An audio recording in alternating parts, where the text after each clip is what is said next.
강남 3구 지역은 토지로 묶여 있어서 거래량은 굉장히 줄어들지만 그런 가운데서도 신고가는 지금 계속 이어지고 있거든요. 반면에 토지로 묶이지 않은 지역, 외곽 지역들이죠. 서울 이런 지역들의 거래량은 자유롭지만 가격은 그렇게 상승폭은 크지 않다. 그래서 이러한 현상은 앞으로도 지속될 가능성이 높다.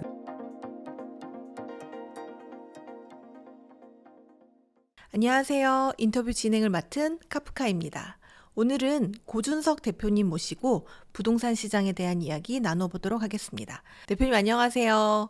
간단하게 인사 부탁드립니다. 안녕하세요. 저는 JWM 대표를 맡고 있고요. 또 현재 연세대학교 경영전문대학원 상남경영원 주임 교수로 재직하고 있습니다. 반갑습니다. 교수님 오랜만에 와주셨는데 이제 조기 대선도 한 일주일 정도 남았고 또 7월부터는 DSR 3단계 시행도 지금 앞두고 있어서 부동산 시장은 지금 어떻게 될지 정말 많은 분들이 궁금해 하시는데요. 현장에서 보시는 요즘 부동산 시장 분위기는 좀 어떤가요? 토제로 사실은 지난 3월에 확대 재지정이 됐잖아요. 네. 그 이후로 가격은 상승하고 있는데 거래량은 많이 떨어지는 것 같아요. 차분함 속에서 오를 곳은 오르고 있다. 이렇게 정리를 조금 해야 될 것 같네요. 최근에 그 KB 부동산에서 나온 통계를 보니까 서울 아파트 평균 매매 가격이 15억을 이제 넘어섰다고 하던데 정말 많은 분들이 서울 아파트는 계속 오르는 거 아닌가 이런 생각을 하시거든요.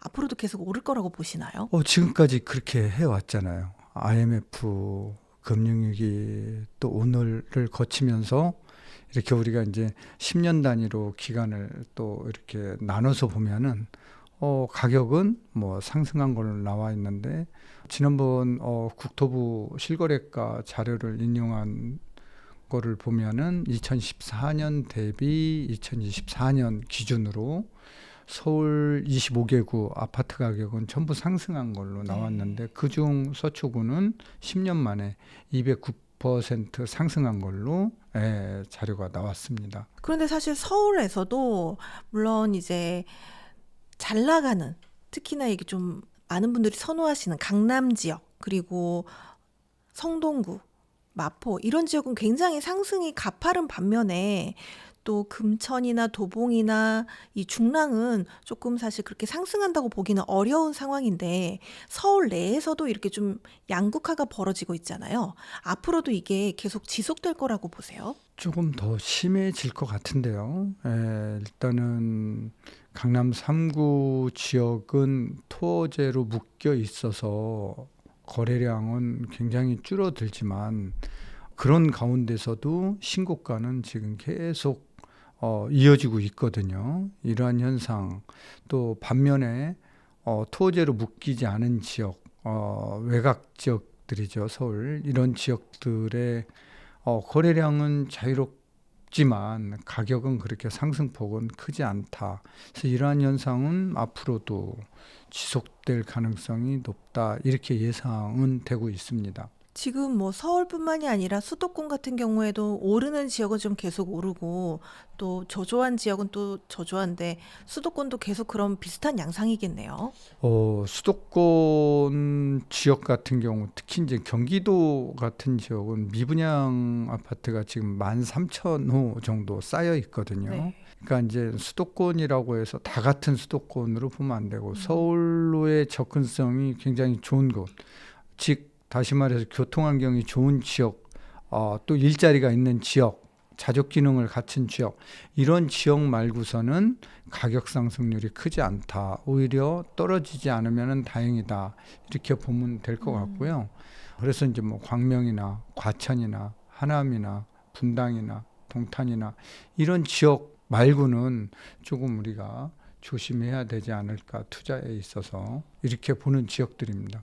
지금 최근이죠. 23일에 이제 정부에서 부동산 시장 및 공급 상황 점검 TF를 좀 개최해서 최근에 이제 서울 지역 주택 가격이 변동성이 좀 확대되어서 좀 모니터링을 꾸준히 하다가 이게 만약에 필요하다면 조정 대상 지역이나 투지 과열 지구 그리고 토지 거래 허가 구역 추가 지정 같은 걸 좀 고려하겠다 이런 이야기가 나왔습니다. 이게 실제로 조치가 시행될 가능성이 있다고 보시나요? 뭐 가능은 하겠지만 이게 사실은 규제만 가지고서 집값을 잡기는 쉽지 않아 보입니다. 지금 뭐 이번 주 금통위가 또 열린다고 하는데 금리가 한국은행 기준금리가 0.25%포인트 정도 또 떨어지게 된다라고 하면은 시장에 또 영향을 줄 수밖에 없거든요. 그래서 어떤 토지라든가 투기 과열지구, 조정 대상 이런 걸로 지정을 한다라고 해서 가격이 떨어지거나 그러지는 않을 거예요. 뭐 우리가 예의주시해 볼 거는 지금 올해 입주 물량, 내년의 입주 물량은 예년에 비해서 확실하게 줄어들고 있거든요. 네. 이런 걸 감안한다라고 하면은 규제 일변도는 안 된다. 예, 조금 규제를 풀어서 오히려 기존 매물이 시장에 나와서 가격을 좀 안정시킬 수 있는 이런 토대를 만들어야 되지 않을까. 예, 이런 생각이 듭니다. 사실 지금 이제 대선을 앞두고 있는 상황에서 이런 이야기가 나오니까 많은 분들이 이게 실제로 뭐 시행될지 안 될지는 새로운 정부가 들어서 봐야 알지 않을까 하면서도 좀 시장이 많이 좀 혼란을 좀 최근에 겪었는데 이런 조치가 만약에 시행이 된다면 어떤 지역이 좀 유력하다고 보세요? 뭐 한강 벨트 중심으로 일단은 1차적으로 또 규제를 하겠죠. 그래서 뭐 지금 용산까지는 돼 있지만 성동이나 마포나 동작이나 강동이나 뭐 이런 지역들이 되지 않을까요? 네. 하지만 실제로 좀 실행되기까지는 조금 어려울 거다 이렇게 보시는 거죠? 아니 시행은 할 수 있겠죠. 근데 이제 집값을 잡느냐 못 잡느냐 이건데 집값 잡기는 쉽지 않을 거예요. 규제만 가지고서는. 최근에 이제 DSR 3단계 시행을 앞두고 5대 은행의 가계 대출이 좀 많이 증가했어요. 한 3조 원 정도 증가를 했는데 이러한 대출 증가 원인과 시장에 대한 이 영향은 어떻게 보고 계세요? 일단은 시장으로 돈이 많이 흘러 들어가면은 집값 상승 압력으로 작용하는 거죠.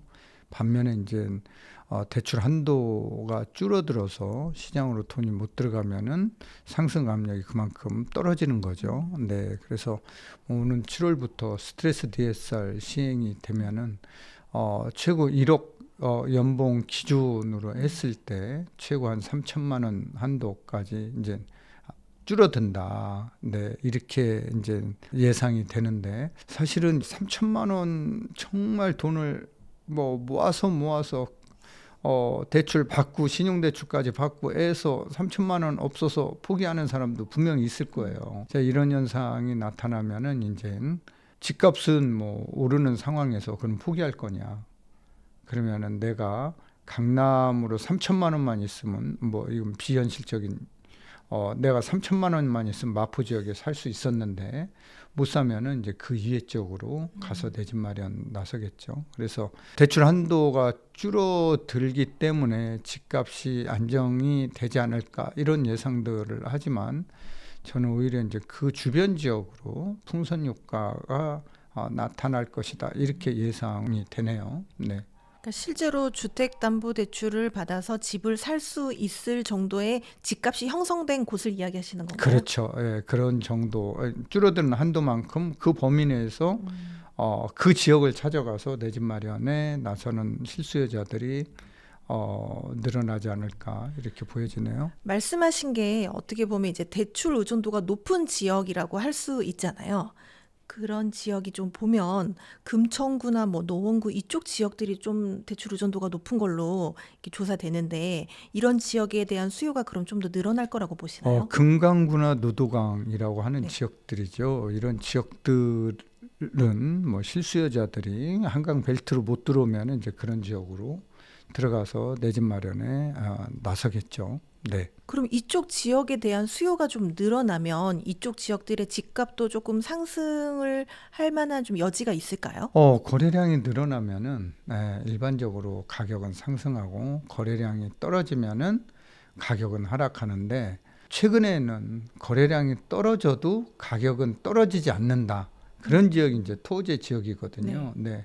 그 이외 지역은 일반적인 범주 내에서 시장은 움직일 거다. 이렇게 이제 보여주고 있습니다. 그렇다면 지금 현재 좀 이쪽 금관구나 노도강 이쪽은 현재 집값이 좀 오르지 않고 있잖아요. 오히려 좀 하락세가 좀 보인다고 하는데 이런 지역으로 먼저 이렇게 진입하는 것도 하나의 전략이 될 수 있을까요?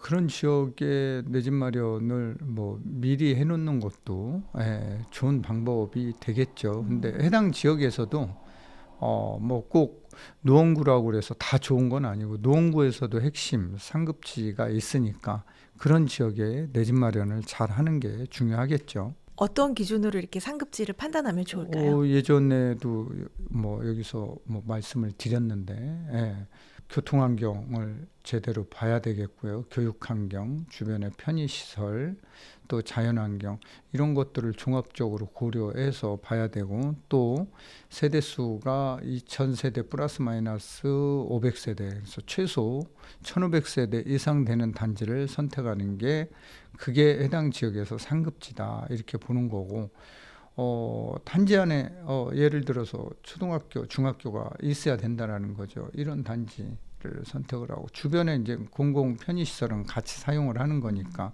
자연 환경이나 또 교통 환경 이런 것들은 같이 사용을 하는 거니까 그런데 이제 지하철역에서 뭐 10분 이상 도보로 걸어가야 된다든가 뭐 편의시설 이용하는데 굉장히 불편한다든가 이런 지역에 사면 안 되고 또 해당 지역에서 나홀로 아파트나 이런 것도 사면 안 되겠죠. 네.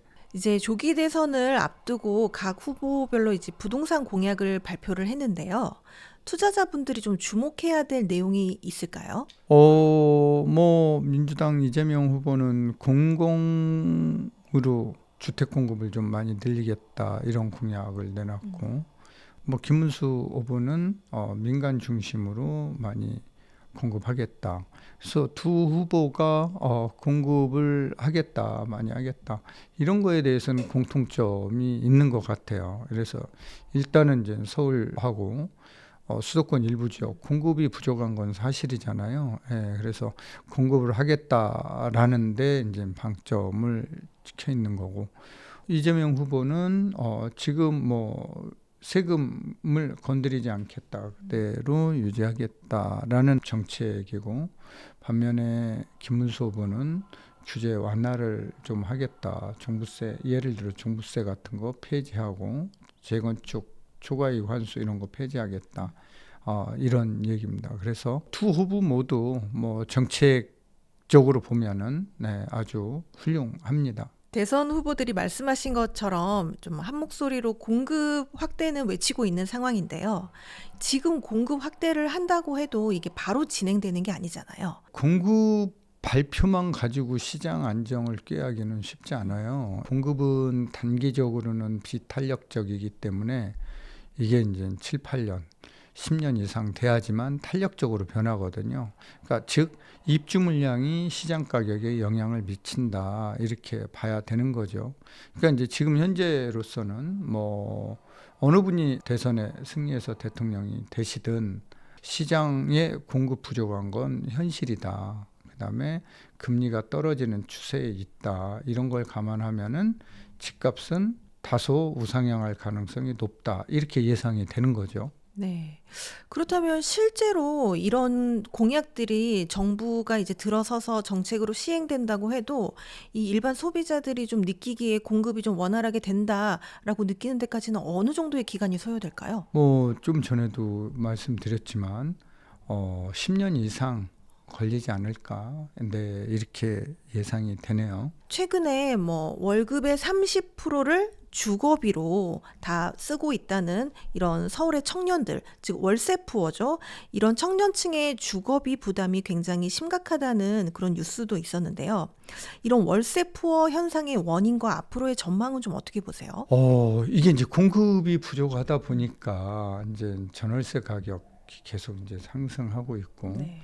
특히 이제 집주인들은 보유세 부담이 이제 있으니까 이 보유세를 임차인들한테 이제 전가시키는 이런 양상하고 겹치다 보니까 정말 월세 내다 보면은 주거비 증가로 인해서 내 집 마련 기간은 점점 늦어지고 있는 게 이게 이제 청년 세대들의 현실이다. 이렇게 봐야 되겠죠. 그래서 이게 이제 뭐 보유세를 많이 올리면은 이걸 많이 걷어서 분배하는 것도 중요하지만 이게 집주인이 다 되는 게 아니다라는 거죠. 이걸 전가시킨다라는 거죠. 그러면 오히려 직접적인 피해는 임차인들한테 돌아간다라는 거죠. 그래서 이런 것도 좀 우리가 시장 상황에 조금 맞게 정책이 좀 나와야 되지 않을까 이렇게 보이네요. 최근에 부동산 시장의 주요 좀 키워드를 세 가지 정도 꼽는다면 무엇이 있을까요? 일단 금리가 올해 어떻게 될 거냐. 예, 금리 향방이 되게 중요하겠고요. 두 번째는 이제 입주 물량이겠죠. 올해 이제 가격을 결정하는 주요 두 변수가 공급하고 금리거든요. 이 두 가지 변수가 가장 중요하고 세 번째는 새 정부 부동산 정책이 어느 방향으로 갈 거냐. 정부 정책. 그래서 키워드를 이제 세 개로 정리를 해볼 수 있을 것 같아요. 사실 금리는 뭐 올 하반기 내년 이렇게 계속 내릴 거라는 전망이 우세한데요. 근데 국제 정세 같은 게 조금 불안정한 상황이잖아요. 뭐 우리나라 정치 상황도 현재 조금 불안정한 상황이고 이런 것들이 또 부동산 시장에 미치는 영향은 어떻게 보세요? 세계 4대 평가 기관 중 신용 평가 기관 중 하나인 피치에서 올해 우리나라 한국은행 기준금리를 1.75%로 지금 전망하고 있어요. 예, 그만큼 우리 올해 성장률이 녹록지 않다. 이걸 이제 반증하는 거겠죠. 또 물론 이제 글로벌 시장도 그렇게 뭐 좋지는 않고 특히 뭐 관세 전쟁을 지금 미국과 치르고 있는데 이게 해결이 되지 않으면 수출 기업들이 어려워지고 수출 기업들이 어려워지면 그만큼 또 그러한 영향들이 내수 경기에도 영향을 미칠 수밖에 없는 거거든요. 자, 이런 것들을 감안했을 때 올해 우리나라 금리는 내려갈 가능성이 되게 높다 이렇게 보는 거고 금리가 내려가면은 집값은 당연히 우상향할 가능성이 높다 이렇게 이제 시장 예상을 해보는 거죠. 네. 그럼 대선 이후 25년 하반기는 조금 우상향하는 모습이 보일 거다 이렇게 예상하시나요? 그럴 수 있죠. 네. 일시적으로 이제 새 정부에서 시장을 규제한다라고 했을 때는 단기적으로 거래량이 뚝 끊기면서 가격이 다소 완화되는 모습, 떨어지는 모습을 보일 수도 있어요. 시장에서는. 그런데 이게 장기적으로 가격을 묶어 놓을 수는 없을 거예요. 예, 장기적으로 가격은 또 우상향 할 수밖에 없는 그런 상황이 될 수 있다. 이렇게 보는 거죠. 최근에 본 뉴스 기사인데요. 이 콧대 높던 서초 전셋값이 7주째 좀 하락했다라는 기사가 있는데 사실 이 서울 전세는 계속 상승하는 걸로 알고 있는데 최근에 이제 강남 지역만 좀 전세가 하락했다고 합니다. 이게 뭐 최근에 이제 메이플자이 입주를 좀 앞두고 있는 상황이어가지고 많은 분들이 좀 관심을 갖기는 하는데 현재 지금 좀 강남 시장 쪽의 전세 시장 분위기는 어떤가요? 그렇지 않은데 그 메이플자이가 이제 6월부터 입주라 네. 그 일부 지역만 전세 가격이 조금 입주 물량이 늘어나니까 조금 보합 내지는 약보합 세인 걸로 알고 있고요. 그 위에 지역은 다 우상향 방향을 가리키고 있어요. 전체적으로 강남 상구 전체적으로 보면은 전 월세 가격은 우상향하고 있다 이렇게 봐야 되겠죠. 네. 그럼 이게 약간 일시적으로 조금 하락이다. 이쪽에 입주 물량이 있기 때문에 이렇게 보시는 건가요? 그렇죠. 네, 네. 네. 그게 이제 여기만 그런 것도 아니고요. 헬리오시티 입주할 때도 그랬고, 네네. 뭐 여러 대형 단지가 입주할 때는 시장의 흐름이 일시적으로 그럴 수 있습니다. 그렇다면 앞으로 이제 서울 부동산 시장의 이 전세 어떻게 조금 예상하세요? 전세하고 매매가는 비례합니다. 매매가가 상승한다라고 하면은 전세 가격도 우상향한다 이렇게 봐야 되겠죠. 물론 거기에 월세 가격 같이 우상향한다 이렇게 보면 될 거예요. 네. 이 월세가 최근 들어서 좀 많아지고 있는데 월세가 많아지는 게 전세가 상승과도 좀 관계가 있을까요? 전셋값을 뭐 다 마련할 수 없으니까, 네, 그만큼 올라가는 가격만큼 우리가 이제 월세살이를 할 수밖에 없는 거죠. 그래서 뭐 특이하게 우리나라에서만 지금 나타나고 있는 반전세라는 얘기가 나오잖아요. 예, 일부는 보증금으로, 일부는 월세로, 네, 이러한 현상들이 지속될 것 같습니다. 사실 지금 현재 서울의 전세가가 오르고 있긴 한데 전세가율이 굉장히 높은 상태는 아니잖아요. 전세가율 비율은 지금 매매가율 대비해서 55% 수준으로 알고 있습니다. 50에서 55% 수준으로 알고 있고, 이게 지금 60% 넘은 데는 없다 이렇게 보고 있어요. 이게 이제 높은 편은 아니죠. 네. 그러면 올 하반기에 조금 부동산 시장이 활성화될 걸로 예상을 하시면 가격이 오를 거라고 예상을 하시는데 그럼 덩달아서 전세가율도 좀 높아질 거라고 보시나요? 강남 상구에서는 전세가 비율이 그렇게 높지는 않을 거예요. 예.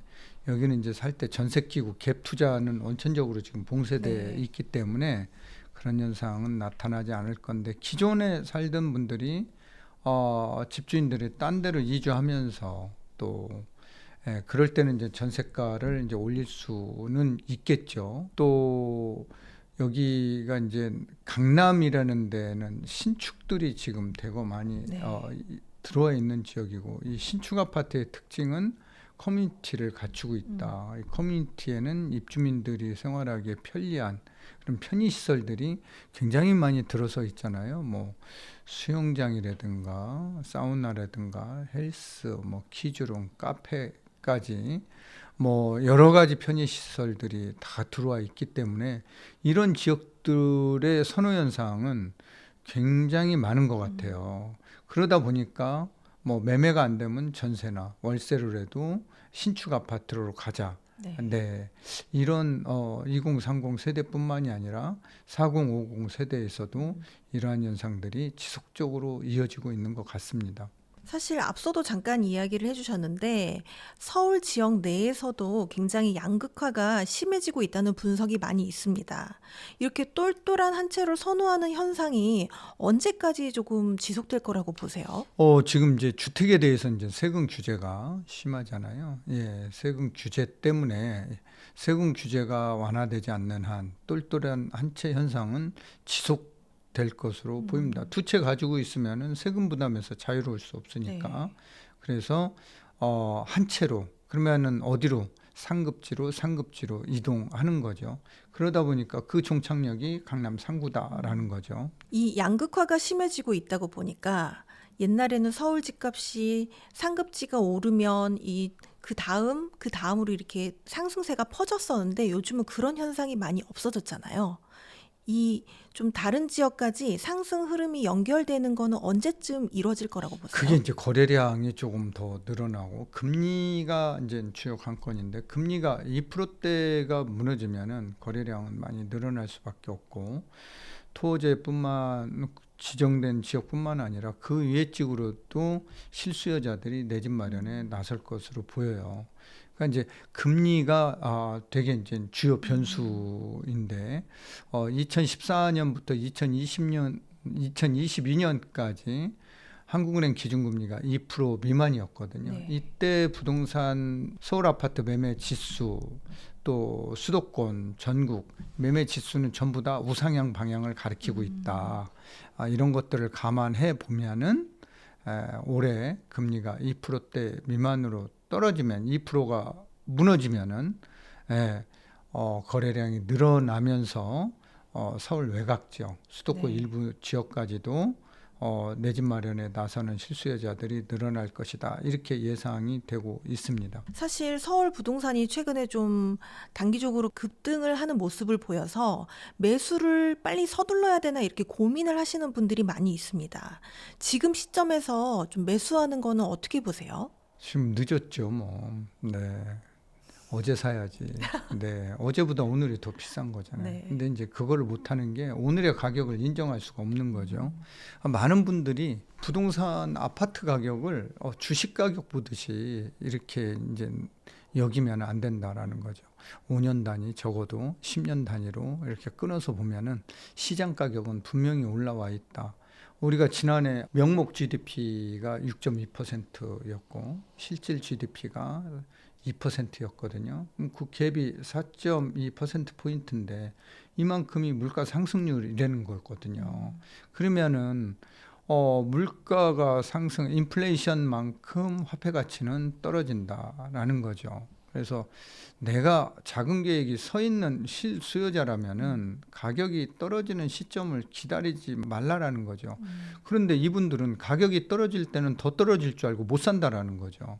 그냥 지금 현재 상태에서 언제 사느냐가 중요한 게 아니라 어떤 거를 사느냐가 더 중요한 그런 시점이다. 그래서 언제에 초점을 맞추지 말고 어떤 것에 초점을 맞춰서 내 집 마련하자라고 저는 말씀드리고 싶네요. 이 똘똘한 한 채의 이 현상 때문에 많은 분들이 더 좋은 지역을 매수해야 된다는 생각은 하지만 이 현실적으로 너무 올라 버려가지고 또 쉽게 매수를 하지 못하는 게 현실이거든요. 지금 같은 시점에서 좀 눈여겨보면 좋을 지역이 있다면 어디라고 좀. 이제 금액대가 다 틀리죠. 네. 이제 금액대가 다 틀리기 때문에 본인이 서울 지역, 수도권 일부 지역은 다 좋습니다. 다 좋으니까 본인 작은 계획에 맞춰서 그 지역에서 상급지에 이제 내 집 마련하는 게 중요하겠죠. 예를 들어서 서울 지역 같은 경우는 향후 10년 안에 공공 인프라가 증가해서 집값이 가장 많이 오를 곳이 어디냐 이런 것을 한번 따져보자라는 거죠. 일자리가 왜 용인 동탄 내 집값이 올라갈까요? 지금 용인 남사 이동읍에 반도체 클러스터가 들어서기 네. 때문에 그 주변 지역 집값이 올라가는 거잖아요. 마찬가지거든요. 서울에도 집값이 올라가려면 공공 인프라가 가장 많이 증가할 곳이 어디냐 따져보면은 노원구다라는 거죠. GTX C가 이제 뭐 2030년 개통되고 동북선이 또 개통을 앞두고 있고 동부간선도로 개통을 앞두고 있고 또 바이오 클러스터가 또 들어설 예정이고 서울대 병원이 놓은 도봉 면허시험장 그 자리로 지금 뭐 놓은 서울대 병원으로 이전 신축을 또 할 예정인데 이거는 뭐 진행이 될지 안 될지는 모르겠어요. 네. 현재 MOU만 체결돼 있는 상태니까. 그러면은 노원 지역의 인프라가 확실하게 증가하잖아요. 그러면 이제 그 지역에 내 집 마련하는 것도 나쁘지 않다. 서울 25개 구 중에서 그만큼 공공 인프라가 증가하는 지역은 없다. 따지고 보면은 이렇게 이제 보는 거죠. 내 몸에 맞는 작은 계획을 가지고서 해당 지역을 찾아서 그 지역에서 상급지를 사자. 그래서 돈이 있다라고 내 집 마련하는 건 아닌 것 같아요. 요즘은 공부하지 않으면은 내 집 마련하기 돈이 있다라고 해서 쉽지 않아요. 네. 네. 그러니까 내가 살 때가 제일 비싸다라고 생각을 합니다. 내가 살려고 할 때가 가장 비싸다. 그런데 그렇게 생각하는 분들은 내 집 마련을 못 하는 것이고 내가 살려고 할 때가 가장 싸다라고 생각했던 분들만 내 집 마련에 성공한다. 는 사실 말씀드려야 될 것 같네요. 네, 알겠습니다. 지금 꼭 매수를 해야 되는 이런 신혼부부나 또 무주택자분들 또 혹은 갈아타기를 염두에 둔 분들은 지금 가격이 좀 비싸도 좀 무리를 해서라도 최상급지로 갖는 게 맞을까요? 상급지 가격이 오를 땐 더 올라가고 떨어질 땐 덜 떨어지잖아요. 네. 그러니까 갈아타야 되겠죠. 좀 무리를 또 올라가면. 해서라도요.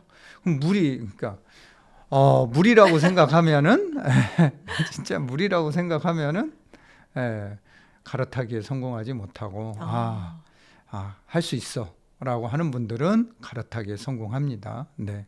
그래서 저는 지금이라도 상급지로 갈아타는 게 맞다 이렇게 봅니다. 많은 분들이 내가 무리를 해서라도 좀 상급지로 가야 되느냐 아니면 그냥 오히려 외곽에 좀 아직 상승 흐름 못 받은 그런 지역으로 가서 좀 메우는 걸 기다려야 되나 이런 걸 많이 고민하시는 것 같더라고요. 그 시점을 이제 놓치는 거죠. 자산관리 실패 이렇게 보는 거죠. 그렇게 생각하시면은 제가 예전에 3프로 TV 여기 방송에서 얘기해도 3프로 TV 나가서 2022년 11월에 네. 둔촌 주공 분양받으라고 했다가 욕만 댓글만 8,000개 먹었어요. 근데 그거 지금 분양받았으면 2번 출연했거든요. 네. 11월, 12월에 나가서. 근데 미분양이 1,400가구가 났잖아요. 그거 분양받아라라고 했다가도 욕을 그렇게 먹은 거예요. 지금 뭐 84 기준으로 해서 보면은 분양가 대비 지금 2년 반 됐지만 한 18억 정도 자본이득이 생긴 거잖아요. 이런 걸 감안했을 때 여러분들 저는 IMF 때도 시장을 봐왔고 금융위기 때도 현장에서 시장을 봐왔고 지금도 현장을 보지만 좋은 아파트들은 다 미분양이었다. 이렇게 보시면 됩니다. 네, 반포에 있는 레미안 퍼스트지. 반포자에 미분양 났잖아요. 아크로 리버파크, 레미안 대치 팰리스 미분양 났잖아요. 엘리트라고 하는 잠실 이거 다 미분양 났었잖아요. 자, 이런 걸 감안했을 때 여러분들 둔촌 주공 올림픽 파크 포레온이죠. 이게 불과 2년 반 전의 일입니다. 이거 미분양 났었잖아요. 네. 그러니까 미분양 나는 곳들은 경제가 안 좋을 때 미분양이 납니다. 근데 입지나 여러 가지 상황을 고려를 해야 되는데 그럼에도 불구하고 미분양이고 경제가 안 좋고 우리나라 경제는 매번 안 좋다라고요. 작년에도 안 좋았고 재작년에도 안 좋았고 매번 안 좋다라고 하는데 성장은 계속 하고 있잖아요. 그렇죠? 이런 걸 감안했을 때 여러분들 내 집 마련하는 게 이익인지 안 하는 게 이익인지 부모님 세대를 보고 판단하시기 바랍니다. 주변 내 집 마련한 친구들을 보고 판단하시기 바랍니다. 요즘 같은 때 갈아타기를 한다면 지금 뭐 상급지 같은 경우는 오르는 폭이 더 큰 상황이잖아요. 내 집을 팔고 갈아타기 할 집을 사는 게 맞을까요? 아니면 먼저 사고 내 집을 파는 게 맞을까요? 안 팔리면 어떡해요? 작은 계획에 실수할 수 있고요.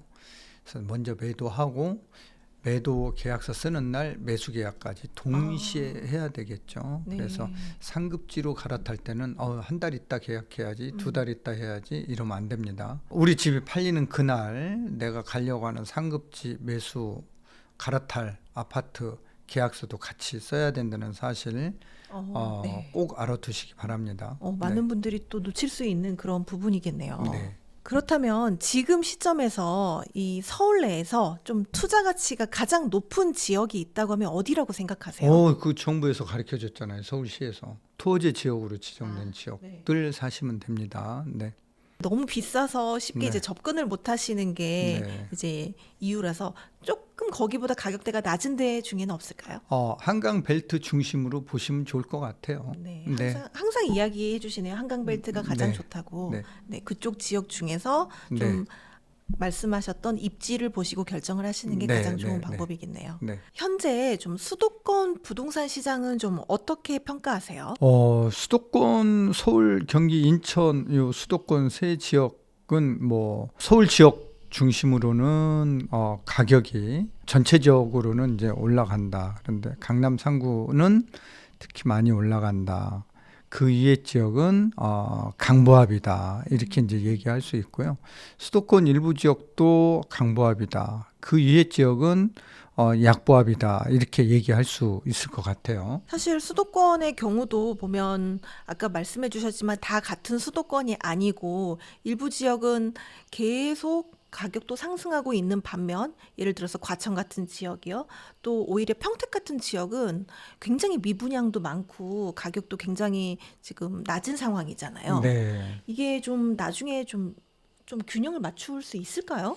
그러니까 이제 평택은 사실은 이제 삼성 반도체 캠퍼스가 들어가 있는 곳이잖아요. 네. 일자리가 이제 늘어나는 걸로 예상해서 주택 수가 이제 과잉 지금 현재 공급이 돼 있는 상황인데 서울의 베드타운 역할뿐만 아니라 자족 기능을 갖춰진 곳으로도 이제 이런 역할을 하려면 일자리가 조금 더 늘어나야 되겠고요. 네. GTX A하고 C 노선이 평택 지제역까지 네. 연결이 된다라고 하면은 미분양 물량 해소에 집값 상승에 다소 도움이 될 것으로 보입니다. 근데 이제 그 전까지는 쉽게 반등하기는 쉽지 않은 지역이다 이렇게 보는 거죠. 그럼 지금 같은 시기에 이 평택으로 들어가는 게 조금 리스크는 있겠네요.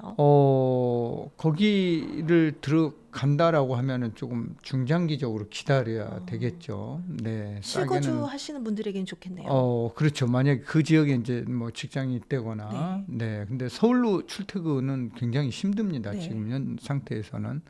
그래서 그 지역에 이제 직장이 있다라고 하면은 내 집 마련을 거기에 하셔도 되는데 그렇지 않으면은 지양해야 된다. 이렇게 말씀드릴 수 있겠네요. 사실 과천은 뭐 가격 상승률이 정말 꾸준히 높았던 지역으로 손꼽히는데 앞으로도 과천은 계속 매력이 있을 거라고 보시나요? 과천은 매력적이죠. 네, 서울로의 접근성이 가장 빠른 지역 중에 하나입니다.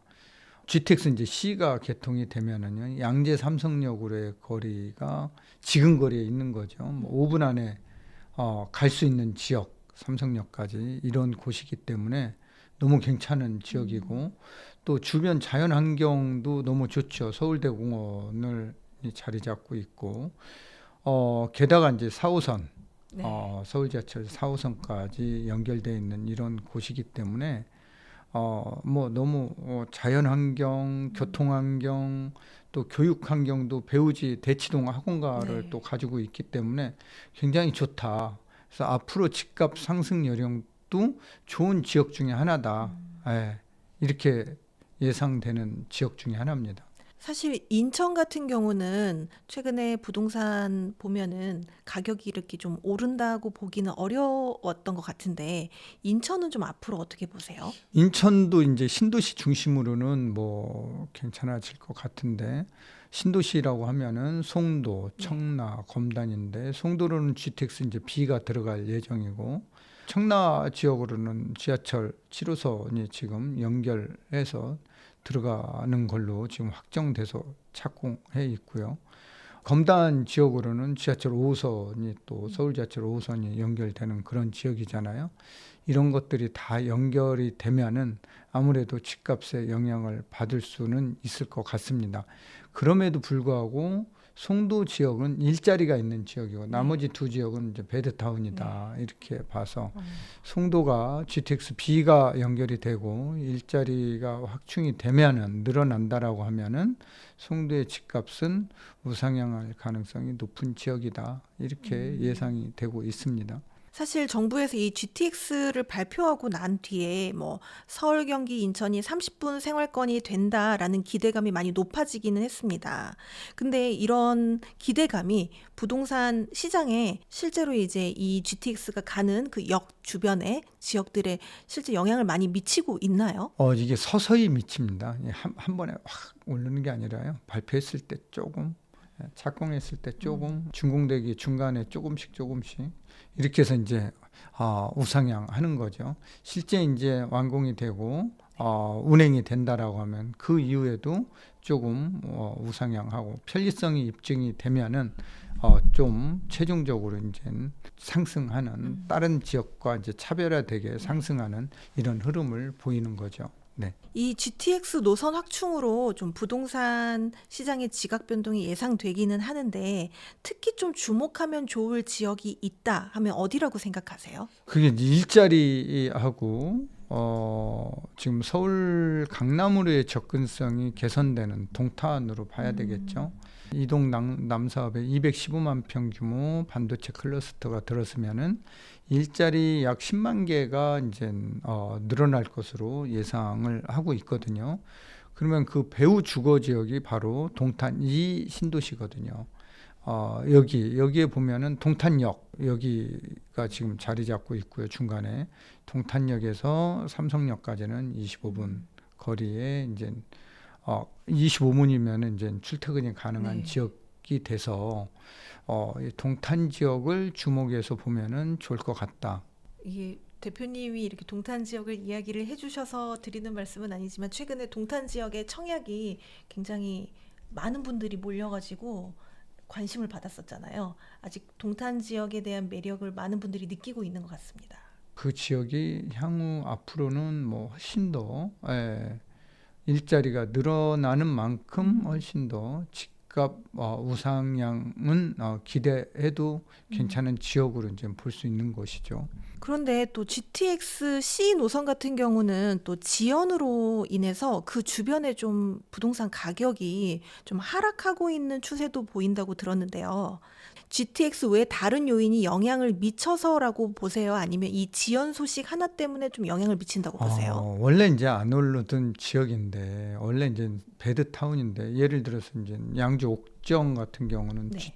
GTX C가 이제 출발하는 종착역이거든요. 예.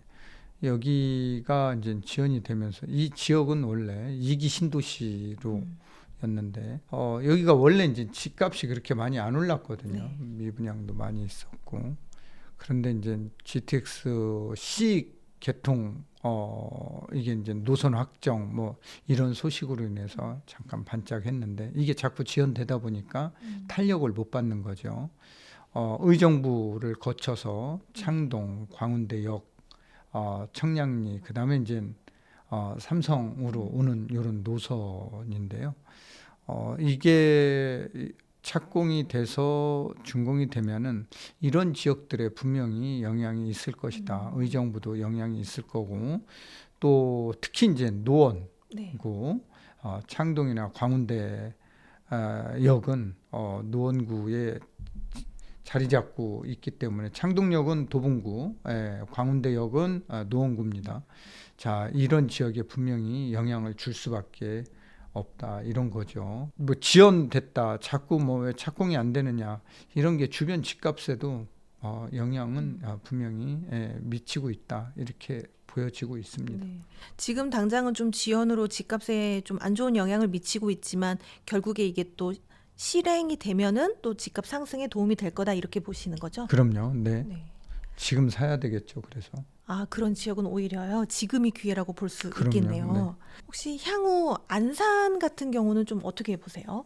뭐 안산도 좋은 지역이죠. 네, 좋은 지역인데 신안산선이 이제 네. 개통을 앞두고 있죠. 지금 1시간 여의도까지 출퇴근하는데 한 반 정도 걸리던 시간이 35분이면 이제 주파하게 돼 있죠. 안산 지역 근데 이제 여기는 되게 이제 오래된 아파트들이에요. 30년 이상 된 아파트들이라 이 지역에 들어가려면은 요즘 이제 신축 아파트 선호 현상들이 네. 워낙 강하다 보니까 재건축에 시동을 안 걸고 있기 때문에 그것 때문에 조금 꺼려 하시는 분들이 있는데 그래서 집값 상승률이 그렇게 높지는 않은데 신안산선 주변 역사 주변 지역으로 내 집 마련하는 거는 나쁘지 않다. 특히 이제 한양대 입구역이라든가 중앙역이라든가 이런 주변에는 중앙역 주변에는 고대 안산병원도 있고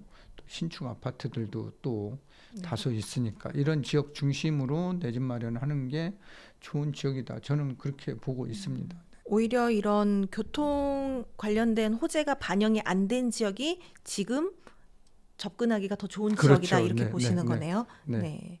최근에 수도권 아파트 중에도 가격이 거의 오르지 않은 지역들이 좀 보이는데 투자 시 이런 지역들은 좀 어떻게 분석하고 접근해야 할까요?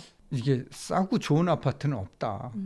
이렇게 저는 뭐 항상 얘기를 하는데 싸고도 싼데 미래가치 여기 좋을까요? 이런 지역은 거의 없어요. 그래서 만약에 돈 때문에 그런 지역으로 갈 수밖에 없다라고 하면은 그런 지역에서 상급지 같은 동네라도 그런 지역에서 상급지에 매물을 사는 게 좋다.